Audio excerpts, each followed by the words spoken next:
Vou tentar aqui passar para vocês, pensando, depois que eu recebi o convite, né, da forma de falar sobre gestão, certamente muitos de vocês aqui vêm para tentar entender um pouquinho o que é a figura realmente essa que hoje é falada em todos os clubes e principalmente em todos os organogramas dos clubes sobre o dirigente profissional, né, o diretor executivo de futebol.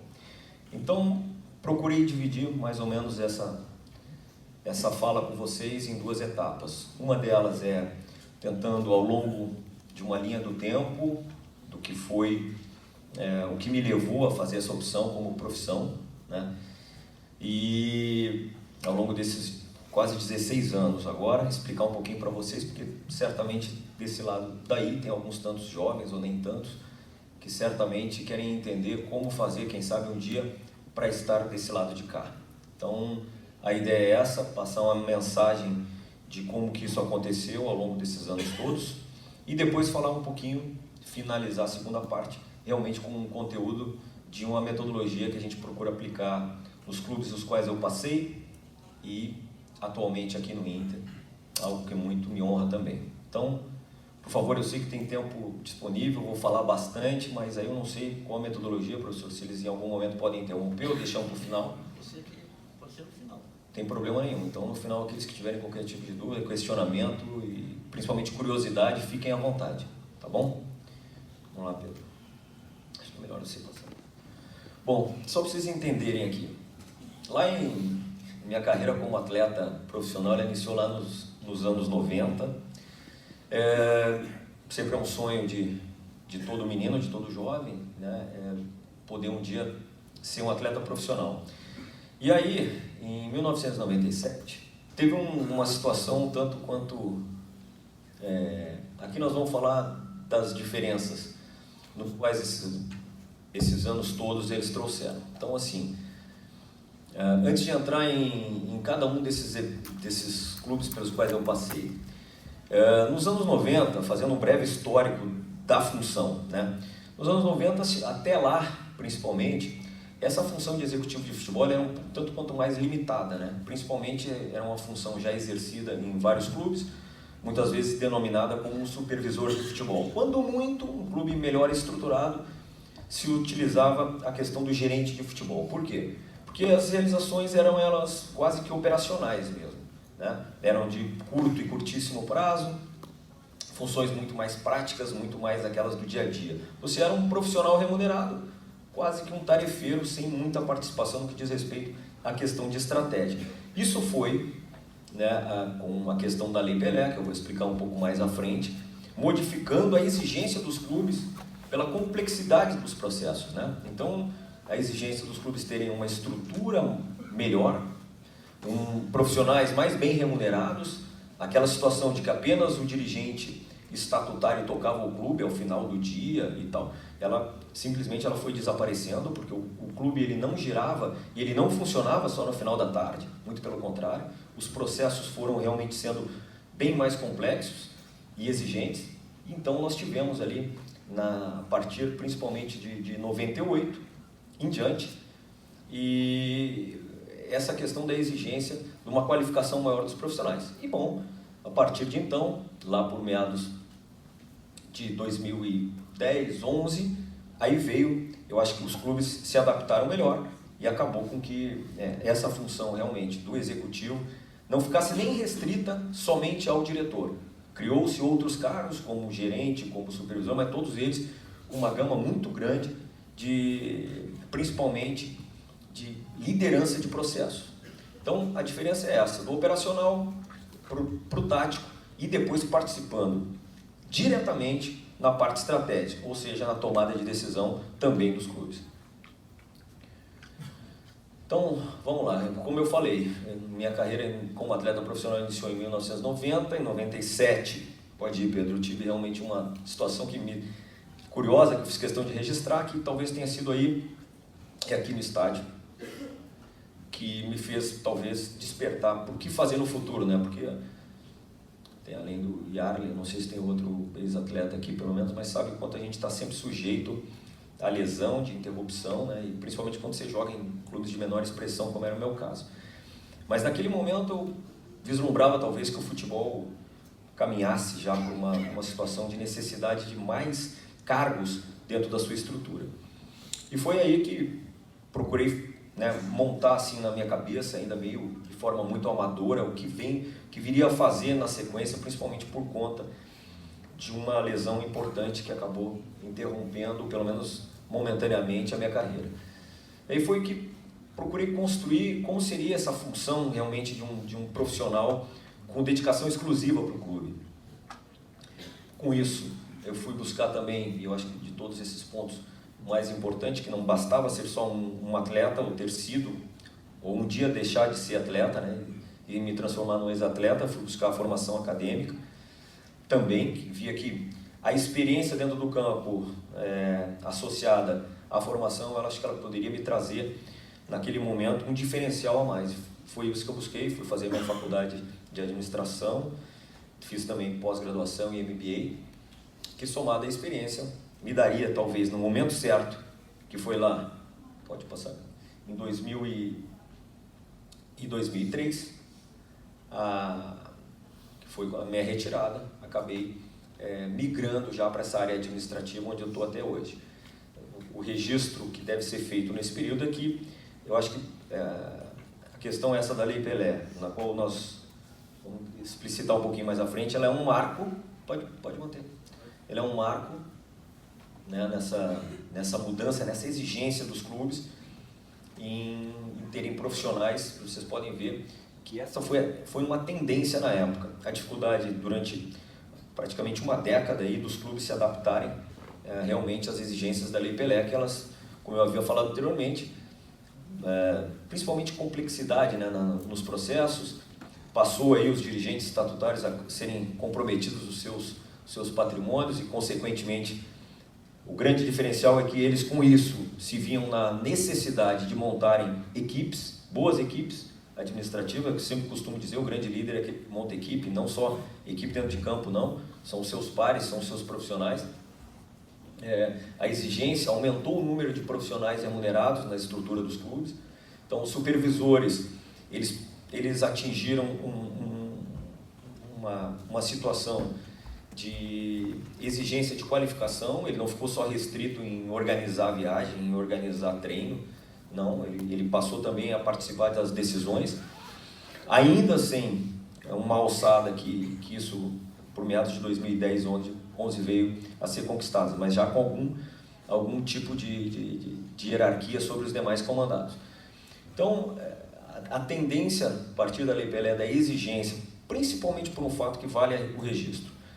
Como todos os senhores sabem, até essa época, né, o atleta, melhor dizendo, ele não necessariamente tinha vínculo quando não tinha contrato. Então, com a Lei Pelé, o que se modificou, na minha visão, basicamente? Hoje, o que o clube tem, entre tantos dos seus patrimônios, um deles são os atletas sob contrato. Então, o gerenciamento dos contratos, ele requer qualificação, ele requer conhecimento e ele requer profissionalismo. Então, para mim, isso aí foi um marco naquilo que antigamente não era problema para nenhum clube, né? Mesmo tendo ou não tendo contrato, o atleta estava sempre sob vínculo e sob o patrimônio do clube.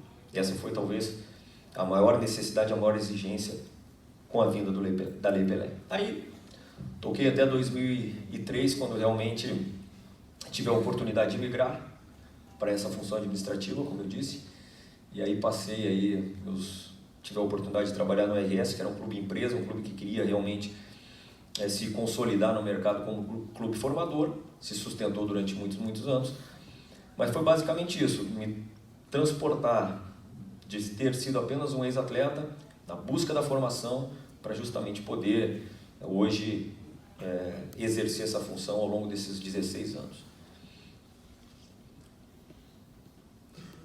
Aí, como referência, eu depois fui convidado para trabalhar, né, no atual maior rival do nosso clube, mas eu fiz questão e não poderia deixar de passar essa etapa da minha carreira dizendo de que, além de ter sido um período de aprendizado, foi o despertar, talvez, da ida para o Rio de Janeiro para trabalhar no Vasco, um clube que tinha descendido de divisão, mas que me foi dada ali a grande oportunidade justamente de fazer a gestão total do departamento de futebol, ou seja, foi através desse desafio que eu pude aplicar muitas principalmente da metodologia que eu acreditava, que era justamente ter autonomia para trabalhar, participar de um projeto de reestruturação, justamente pelo modelo ser um pouco distinto do modelo no qual eu tinha participado, né? Um modelo onde realmente o profissional liderava todos os processos. E foi talvez daí que tenha vindo e dado início à ideia de formarmos uma associação que hoje tem mais de 90 afiliados, vou falar um pouquinho dela lá mais na frente. Em 2011, né, com mais 4 colegas de trabalho, a gente entendeu que era o momento de fundarmos uma associação que visasse 2 coisas. Uma é a regulamentação da profissão e outra a busca também de qualificação. Eram basicamente os 2 nossos maiores objetivos, e a gente, ao longo desse tempo, a gente vem desenvolvendo isso, eu acho que até com certo êxito, procurando formar novos profissionais nessa área. Ainda temos a dificuldade, muitas vezes, dos próprios clubes abrirem mais espaço ou entenderem que jovens, não necessariamente que tenham sido apenas atletas ou que tenham conhecimento, eu acho que tem espaço para todo mundo. Tem justamente, nós estamos aí numa luta muito grande com a CBF para que, se existe licença para técnico, né, existe licença para preparador físico, por que não para um executivo também, né? Dessa forma, certamente os clubes vão ao mercado para buscarem talvez os melhores profissionais ou aqueles mais qualificados. Da forma como é hoje, é uma dificuldade de entrada no mercado muito grande, e certamente nós às vezes desperdiçamos aí profissionais que tenham futuro. Então a ideia nossa, eu vou explicar um pouquinho, é basicamente essa, mas uma formação sugerida aí para aqueles que realmente, quem sabe, queiram participar dos eventos, basicamente essas aí, como ensino completo. Ainda a gente não tem um curso aprovado pela CBF, mas vou falar depois que esse é o caminho. Vamos em frente. Aí são alguns princípios básicos lá do que norteiam. Lembrem, eu não estou aqui falando da Abex com toda a certeza do mundo, mas para quem um dia quer seguir talvez essa carreira, que pelo menos tenha um balizador, já que nós não temos. Infelizmente, nós não temos hoje os formadores, talvez, de novos profissionais nessa função que eu exerço. Então, apenas para dar uma ideia de alguns princípios e principalmente que já estão lá, inclusive no estatuto dessa associação, que tem já 8 anos. E aí, em 2012, talvez tenha sido o projeto no qual eu tive a oportunidade de trabalhar com maior capacidade de investimento, porque também é uma experiência única, né? Porque foi um clube que tinha uma cogestão, não dá para chamar de parceiro, algo que se assemelha com as suas diferenças, obviamente, com o que hoje o Palmeiras trabalha. Então, é muito difícil você competir com uma capacidade de investimento como essa, tanto que esse Fluminense aí foi campeão brasileiro entre 2010 e 2012 2 vezes, em 3 anos, né? E em 2011 foi 4º lugar, terceiro lugar. Ou seja, mesmo não tendo uma infraestrutura como longe, melhor dizendo, do que nós temos hoje no nosso clube. E aí, em 2014, retornei ao Vasco com um projeto muito emergencial. O Vasco tinha caído em 2013, e aí me foi feito o convite novamente pelo presidente. Acabei aceitando esse desafio por 1 ano apenas, coisa que eu não concordo, que eu não gosto de fazer, que são trabalhos de curtíssimo prazo, mas naquele momento eu me sentia, depois do convite, depois de tanto tempo trabalhando no clube, na reestruturação, de pelo menos auxiliá-los nesse segundo retorno para a Série A, né? O primeiro tinha sido em 2009. Aí, 2015, que foi o meu trabalho que antecedeu a minha vinda ao Internacional, que serve, eu acho, hoje de modelo, se não difícil falar em continuidade lá, mas pelo menos em recuperação de um clube, de reestruturação, recuperação de credibilidade. E sem dúvida nenhuma o Flamengo é um case, porque ele realmente sempre foi um gigante, mas assim adormecido, e passou por problemas durante mais de século. Mas aí eu procurei qualificar isso como realmente a participação dessa reestruturação, ela é algo que muito me honra realmente eu acho que agora é uma questão, obviamente, de outra gestão, mas eu acho que o Flamengo deu passos enormes aí para o futuro, se consolidar como um dos gigantes do nosso futebol. Em 2017, só para a gente estar chegando no final dessa primeira parte, eu fiz questão de fazer esse registro porque, depois o Pedro pode abrir aí a tela, que esse licenciamento dos clubes, eles caminham, é uma outra conquista a mais dos profissionais, porque hoje a exigência para que os clubes estejam licenciados, sejam eles no âmbito profissional ou até nas categorias de base, eles têm um caderno inteiro de exigências, mas uma delas que chama a atenção é justamente para que sejam identificados na sua estrutura quais os profissionais que ali estão e qual a formação deles. Algo inimaginável, há uma década, 2 atrás, de que os clubes seriam talvez exigidos nesse quesito, né? Então já é um avanço absurdo, aí são tantas as questões as quais nós, a cada ano nós temos que atualizar, isso não é ad eterno, nós temos que todo ano atualizar justamente para enviar, e a CBF, pelo menos nos seus registros, acaba dando a condição do licenciamento dos clubes, de um clube formador e etc. Então, você tem que estar invariavelmente atualizando eles desse tipo. E uma lá na frente a gente vai citar onde que se encontra a figura do executivo, seja ele, lembrem, sempre que eu falar de executivo, ele pode, dependendo da estrutura do clube, ser definido como ou diretor, ou gerente, ou mesmo um supervisor. Clubes de maior investimento, obviamente, que tem esses profissionais, todos esses cargos na sua estrutura. Bom, e por fim, e dando início, por que eu praticamente repeti a questão do Flamengo? Porque a chegada é dada continuidade. Esse trabalho de reestruturação e recuperação da credibilidade, eu fui convidado para fazer parte de um processo que o clube já vinha resgatando, de dificuldade, principalmente na questão de infraestrutura financeira e também de credibilidade.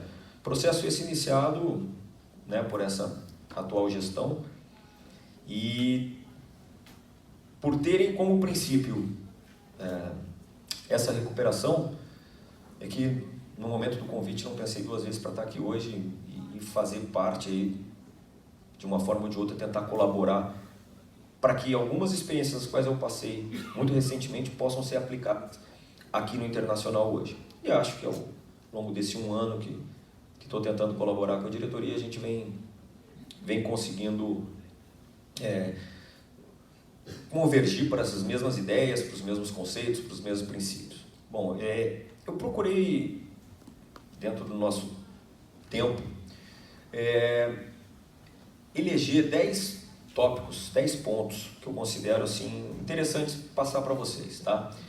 É difícil a gente falar em metodologia própria, é difícil falar em metodologia que seja aplicada, que tenha sido comprovada, né? Ainda mais numa função, ou melhor, hoje ela é uma profissão, mas numa função exercida até pouco tempo, sem muito pré-requisito no que diz a formação, no que diz até em conceitos. Então, a ideia é falar um pouquinho para que vocês saiam daqui, pelo menos com uma ideia do que é a função que a gente exerce, quais são, talvez, as atribuições que, pelo menos, não só pela Associação dos Executivos, mas também, isso não foi montado de noite para o dia, não foi só o Rodrigo, não fui só eu, não, foram todos os meus colegas, a gente tentou encontrar uma melhor definição dessa gama de tarefas e de atribuições que nós temos para liderar o departamento de futebol, deixando sempre muito claro que a nossa hierarquia, eu vou mostrar depois no organograma, ela é muito bem definida por conta da origem dos nossos clubes, que eu vou falar um pouquinho, e que são clubes associativos, totalmente distinto do que existe na grande maioria dos outros países, e cabe a nós, profissionais, sermos uma ferramenta a mais, e talvez a melhor ferramenta para a melhor tomada de decisão daqueles que realmente são ou estão donos do clube por um período, os quais foram eleitos. Então, assim, numa questão de definição, né, você está liderando pessoas, basicamente, né? É sempre unidade de ação com a equipe técnica e também com os demais profissionais do departamento de futebol.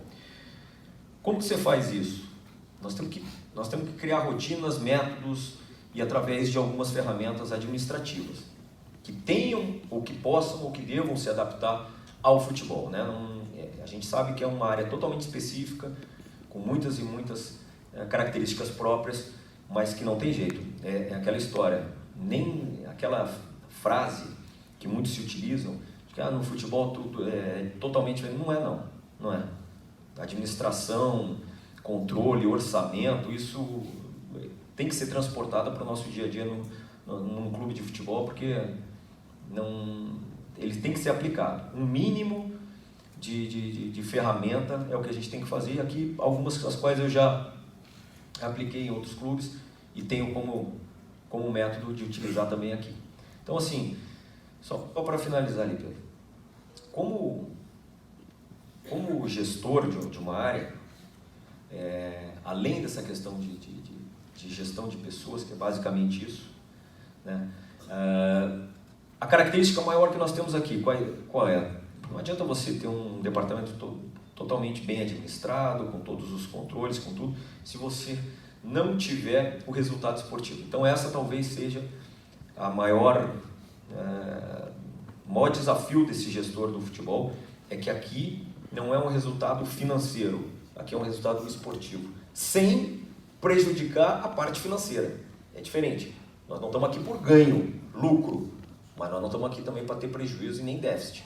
A gente tem que trabalhar com orçamento, entender qual é a nossa capacidade de endividamento para atingir o resultado esportivo, e não a qualquer preço. Um deles, que é a constituição dos clubes, que se chama estatuto. Eu não posso chegar num clube no qual o estatuto, para muitos, e também entendo assim, tem que estar sempre sendo atualizado, mas ele procura traduzir a história do clube. A verdade é essa. Ele fala das origens, ele fala de como funciona, quem faz o quê. Então não existe um profissional não ler ou não saber qual vai ser a constituição que ele vai passar a seguir naquele momento. Então isso vejo como problema uma falta mínima de padronização dos estatutos do clube. Eu até penso que vai caminhar por conta justamente dessa, um pouco mais de, não é nem fiscalização, mas até de uma gestão maior da CBF e até do governo federal em cima dos clubes. Em algum momento os clubes vão ter que ter pelo menos uma parte do seu estatuto padronizada, justamente por conta de hoje as inúmeras, até diria, a forma como nós estamos sendo regulados, né, pelo governo federal. Eu acho que em algum momento, para que eles tenham êxito nisso, os clubes vão ter que se adaptar aí também. E a outra é se o clube tem, a grande maioria tem, planejamento estratégico do clube, né? Esse profissional, por obrigatoriedade, também tem que participar daquilo que está acontecendo no clube como um todo, e entender essa filosofia, entender essa política, para depois trazer para a sua alçada, que é o departamento de futebol que nós vamos falar a seguir. Então, eu procurei destacar esses dois documentos como sendo realmente fundamentais para um profissional que minimamente quer ter sucesso dentro do clube. No planejamento como um todo aí é ilustrativo, tá, gente? Na verdade, essa questão toda de análise do departamento de futebol, análise estratégica e a formulação de estratégia, ela já vai ao encontro de como o profissional vai ter que formular suas ideias para apresentar um plano de ação para a diretoria estatutária, para posteriormente aprovar e isso dar seguimento. A questão de análise, de decisão, de execução, isso aí nada mais é do que uma ferramenta de controle utilizada aí na administração. Isso é o princípio do óbvio, mas com o objetivo de deixar claro para você que isso aí tem que ser constante. Tá? Não é você faz lá no início do ano e depois vai ver como é que está acontecendo no final do ano, não.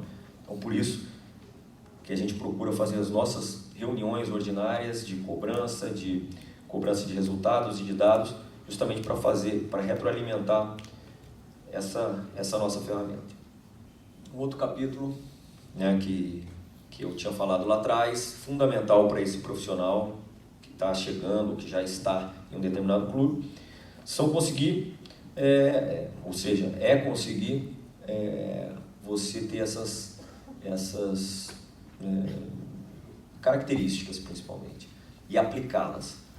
Nós aqui, para mim, eu sempre digo também que é outra coisa que eu defendo muito, que uma comunicação, ela é bem próxima da chave do sucesso e do insucesso. Se comunica mal, os departamentos e até para fora, a probabilidade de você sofrer críticas, você não conseguir passar a sua mensagem, ela é gigante. Consequentemente, como a gente diz no futebol, só aumenta a pressão. Então tem que cuidar muito a forma de se comunicar, interna e externamente. Como faço questão de que todos os departamentos, e aqui as pessoas que trabalham comigo sabem, nós sempre realizamos uma reunião ordinária que ela envolve todos os departamentos do futebol profissional, que ela vai desde nutrição, psicologia, todos têm que saber o que está acontecendo. Eu acho que dessa forma a gente consegue engajar todos os departamentos e, consequentemente, não tem nenhum ruído. Isso na parte da comunicação interna. Então, assim, os processos eles têm que ser cada vez mais claros, limpos, ágeis, para que também se tenha sucesso. Isso vai desde um fluxograma de documentos, entendeu? Que um clube, em alguns casos, se assemelha muito ao poder público, e aí nós estamos falando da burocracia. Então, quanto mais nós agilizarmos, a probabilidade de sucesso aumenta. E fazer a gestão de pessoas, eu acho que é uma arte, ela talvez seja um maior diferencial dos líderes, e no futebol não é diferente. A clareza com que você passa os objetivos propostos, as regras, que esses comandados e esses liderados possam ter. A devida confiança que você está falando é uma conversa na frente e outra por trás deles também. É um público que, o atleta principalmente é um público que realmente muito perspicaz, nunca, às vezes são julgados como um grupo de pessoas que não tem alcance, que não é, muito pelo contrário. Pensem sempre que um atleta de futebol, ele começou a sua profissão muito antes de qualquer um dos senhores, né? Porque 12, 13, 14, 15 anos eles já são considerados profissionais, 16. Então, não existe nenhuma classe trabalhadora hoje que aos 16 anos vai poder subsidiar sua família. Então, isso não é por acaso. Então, eles já nascem aí numa faculdade bastante, eu diria assim, rápida, com formação bastante rápida. Então, jamais devemos estar diminuindo a capacidade de interpretação desses atletas. Falando um pouquinho disso, observem bem o quanto essa gestão de pessoas tem impactos. Primeiro, as influências externas, elas são inúmeras, né? Ainda mais hoje, né? Hoje a gente observa em outros clubes uma característica muito grande, e isso já foi interpretado justamente pelas redes sociais, o poder que elas têm de definir a vida dos clubes, né? Definem se o treinador deve sair ou não, decidem por enorme, abrem aí interativas sobre deve, não deve. Nunca vi disso. E aí ali você sabe que muitas das vezes aquilo ali, na grande maioria das vezes, não traduz a realidade do todo, traduz a realidade de parte. E clubes com milhões de torcedores são, muitas vezes, até levados a tomar uma decisão baseada nisso. Então, aquilo se multiplicou. O que antes era o torcedor, o sócio, o conselheiro, que está próximo do clube, talvez eles hoje tenham o seu poder de influência diluído com aquele que não tem cara, não tem rosto, não tem cor. É absurdo isso, mas é o que vem acontecendo. E o futebol, onde a gente trabalha, ele está sujeito a isso. Não tem jeito, lamentavelmente. Isso é um fato que cada vez tem aumentado mais. É um ambiente sensível, o ambiente interno é extremamente sensível, justamente por ele ser heterogêneo. Eu trabalho com pessoas de cultura, renda diferente, de formação diferente, de interesses diferentes. E movido ou o atleta em si, ou aqueles que estão nesse ambiente, querendo ou não, tem a sua parcela de vaidade, porque justamente mexe com mídia, mexe com exposição. Então, assim, vocês imaginem por um gestor que pode abrir o organograma, por favor, que tem aí um sem número de pessoas, isso não está incluído os atletas, tá? São somente os cargos e funções. A gente usou hoje o exemplo, até para que seja bem prático e também bem presente, o que é utilizado hoje aqui no Inter. Então vocês imaginem que somado a isso ainda estão os atletas, um tanto de pessoas, cargos distintos, formação distinta e remuneração distinta também, você acaba liderando. E a forma da linguagem, a forma como você se coloca para eles, manter um ambiente ainda, todas essas diversidades, ainda ele saudável, que todos queiram a mesma coisa, desejem a mesma coisa, é um desafio gigantesco e a gente tem que tratar isso como realmente algo extremamente relevante. Isso é só exemplificado mesmo, para que vocês tenham uma ideia. Nós temos todos os departamentos, vocês vão ver que nós temos além, como eu falei lá no início, né, do executivo, isso aí é só tem a parte da base lá, ok, mas vocês terem uma ideia como tudo isso está interligado e como o Inter hoje dispõe de um grande número de profissionais, justamente porque o futebol hoje é ciência e é exigência também. Então, é importante que os senhores saibam que não é uma estrutura simples, ela é complexa e requer realmente muito cuidado na gestão de todos esses cargos e pessoas. A avaliação ela é semanal, às vezes ela é diária, mas por que semanal? Porque imaginemos nós, no nosso país, que em uma semana se joga 3 vezes, né? 3 vezes você pode sair do céu para o inferno, do inferno para o céu. Então, diferentemente, como você pode planejar tudo, mas em uma semana o caos pode estar instaurado, ou então você está aí a candidato a título. O juiz é público, ele é de quem não tem conhecimento do que você está fazendo, normalmente não. Já falei sobre hoje a interferência, ela é interferência mesmo das mídias sociais, altamente danosa para tomada de decisão. Então, assim, todo mundo entende. Quem é que não entende no nosso país de futebol e dá opinião e dá solução, né, para tudo.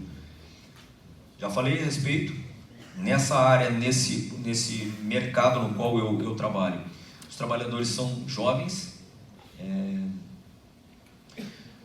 com a vinda da Lei Pelé, com o contrato aos 16 anos de idade, que para muitos, né, muitos de nós, hoje, qualquer cidadão comum aos 16 anos, ele está pensando o que ele vai fazer da vida, né, que vai ter que entrar numa faculdade, 4, 5 anos.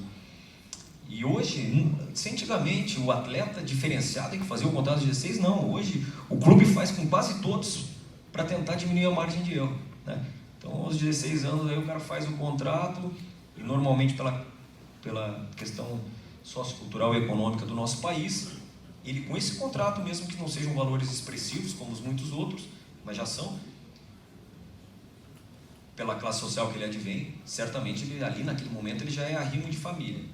Ele já vai sustentar uns 2, 3, isso na grande maioria.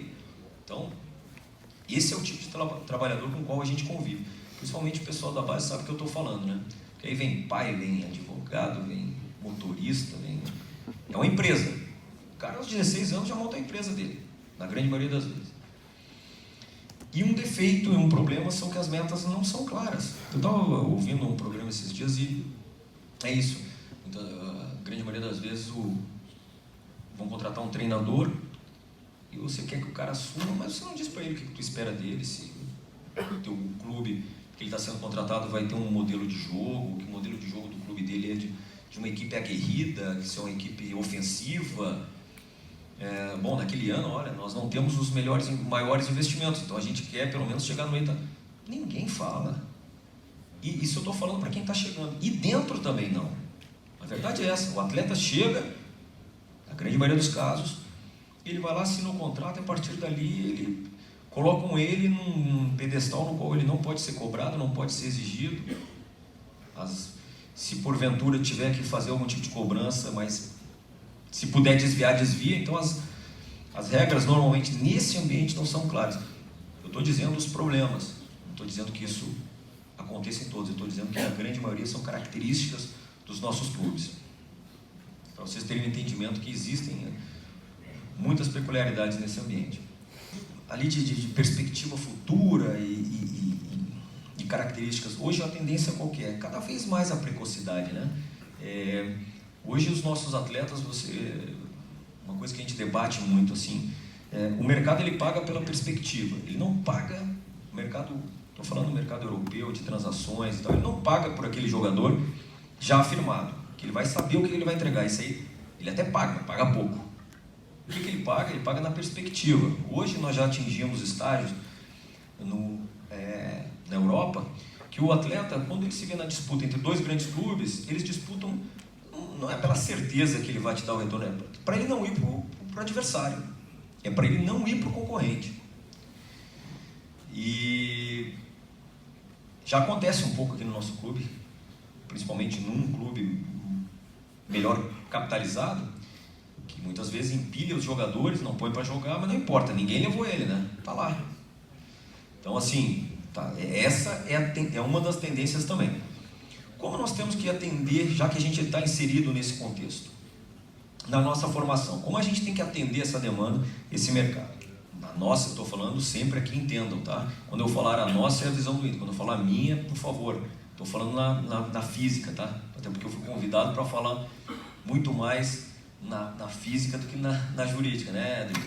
Então, assim, na minha visão, uma forma de nós atendermos atender a essa demanda, seja ela nacional ou internacional, é acelerarmos a utilização cada vez mais dos jovens.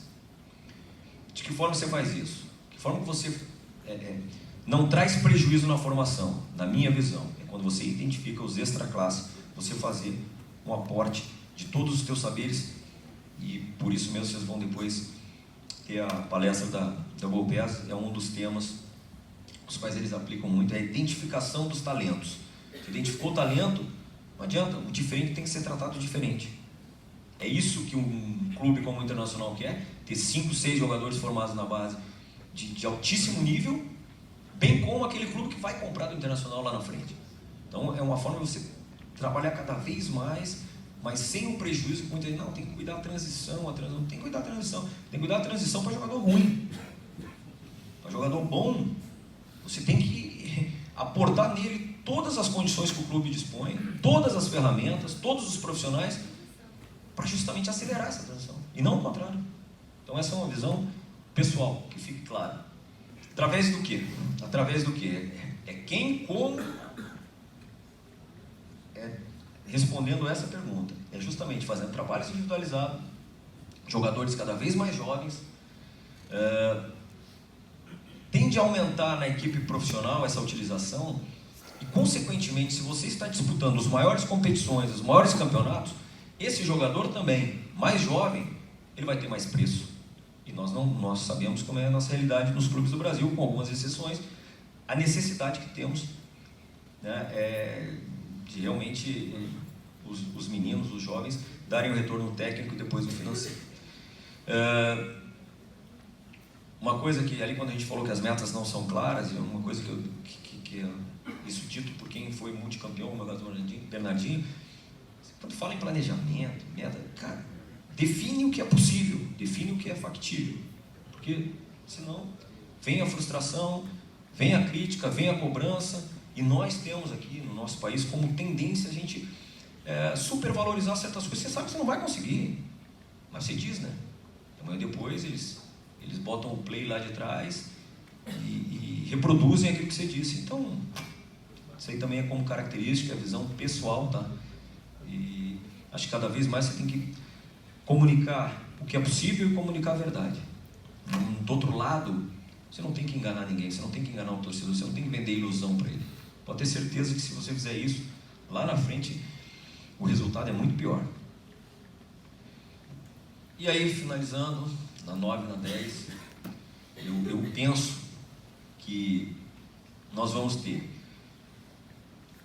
apesar de toda essa interferência externa, a gente, como questão de sucesso, tá? E de possibilidade de de resultados importantes, nós vamos ter que ter gestão mais contínua, discutindo mais a estratégia e não a operação, como se é hoje, ganhou, não ganhou, a bola entrou, não entrou. Poxa, se quisermos ter um mínimo de condição de trabalho. Acho que os executivos e profissionais vão ter que ser mais qualificados e com mais autonomia. Por conta dos negócios estarem cada vez mais complexos, eu não posso, como executivo de futebol, só entender, vamos lá, do sistema tático. Não. Eu tenho que ter a capacidade de me relacionar com o mercado, eu vou representar o clube em uma série de outras discussões e outras áreas nas quais eu tenho que estar preparado para representar. Não, é inadmissível as atribuições serem restritas a um planejamento meramente operacional. Não, tem que estar no estratégico também. Tecnologia cada vez mais avançada, com informações mais instantâneas. Penso que temos que desburocratizar cada vez mais os clubes. Se nós quisermos, por conta dessa velocidade da informação, da tomada de decisão, temos que desburocratizar. E identificar situações limites é identificar os riscos, né? Identificar até onde a gente pode ir e qual o limite disso. Bom, eu fiz uma ilustração aí para que vocês entendam. Eu tinha falado lá da Bex, eu tinha falado e fiz ali as perspectivas futuras da profissão. Nós temos, como executivo, para vocês verem como isso é levado a sério. Eu falei lá atrás sobre a licença, né, que hoje ainda de algum sucesso quando passar por um clube, é ter atingido algumas das metas que foram traçadas, ter um elenco sempre equilibrado entre o preço e o que entrega de resultado esportivo. Tem que ter o conhecimento, como eu disse, do perfil do atleta desejado por cada um dos clubes, conhecer sua história, ter conseguido cumprir todas as obrigações e compromissos com o grupo de atletas e estabelecer regras claras e bem objetivas. Se a gente pregar isso aí, pelo menos consegue-se ter um ambiente favorável, como eu disse lá atrás.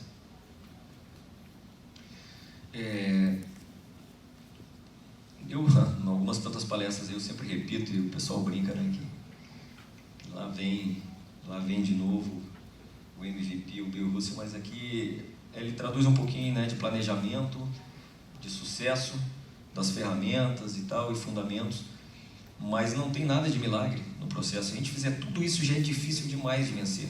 O acaso, sem ter processo, não vai a lugar nenhum. Por isso que ele termina dizendo que se nós tivermos processos amadores, vamos ficar só aspirando, contando com a sorte, contando que dê tudo certo, que tudo conspire a favor. Mas nós, profissionais, nós temos a obrigação de, pelo menos, trilhar o caminho certo, o caminho do método, o caminho dos princípios. E é para isso aí que a gente procura dividir um pouquinho de conhecimento com vocês e deixar algum legado, quem sabe, no futuro no clube. Tá bom, gente?